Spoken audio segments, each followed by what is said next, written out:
The Chicago Convention, signed in 1944. What was the aim of the convention? It was arranged to replace bilateral agreements with multilateral agreements. These included the exchange of air traffic rights, the freedoms of the air. Also discussed were the control of airfares and freight tariffs. The last item on the agenda was the control of frequencies and capacity.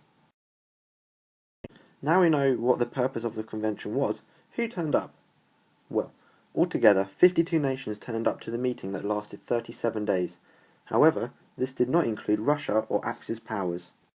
The four main nations that did turn up were the United States of America, United Kingdom, Canada, and Australia, along with New Zealand. So what did USA, United Kingdom, Canada, and Australia with New Zealand bring to the table? To start with, the Americans wanted complete market access without any restrictions. United Kingdom wanted tight regulations with independent international governing body. Canada wanted a multilateral regulatory body that only allowed limited competition. Australia and New Zealand wanted international ownership and management of all international air services. Obviously, not all 52 nations agreed with what was brought to the table. So, what was denied and accepted in principle? With all four major nations having showed their cards, who were the first to go?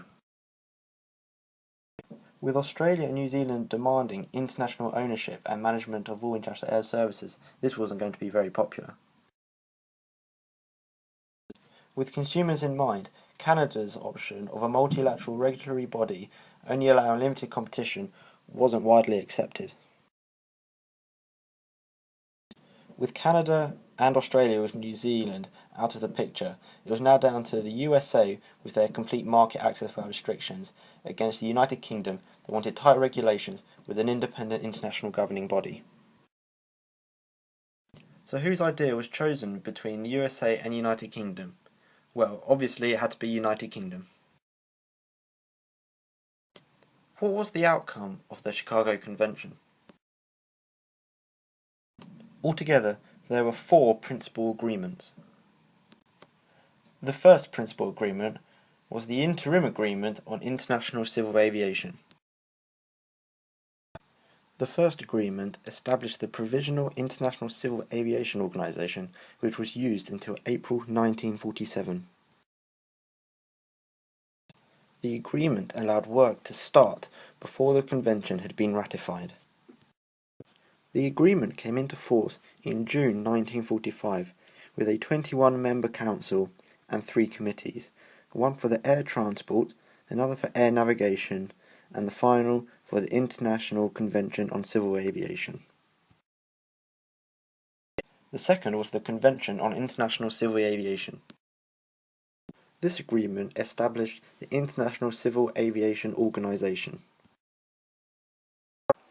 The agreement ratified the convention in April 1947, which drew a close to the Provisional International Civil Aviation Organization.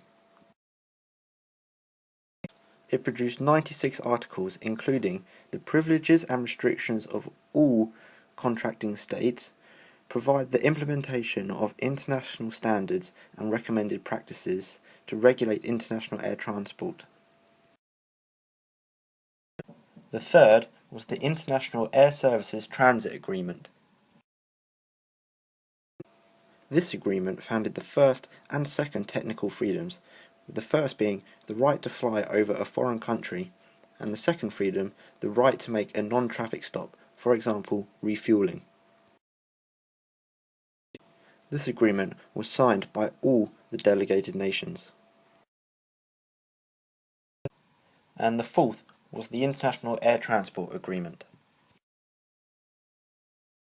The fourth agreement founded the third, fourth and fifth commercial freedoms, with the third being the right to set down traffic in a foreign country.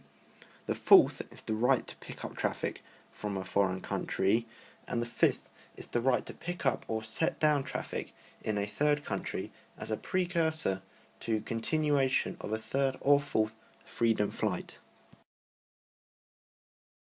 It was also signed by 19 delegate nations. To summarise, the convention was signed in 1944, with United Kingdom's option being preferred out of 4, and with 4 principal agreements, ICAO was formed.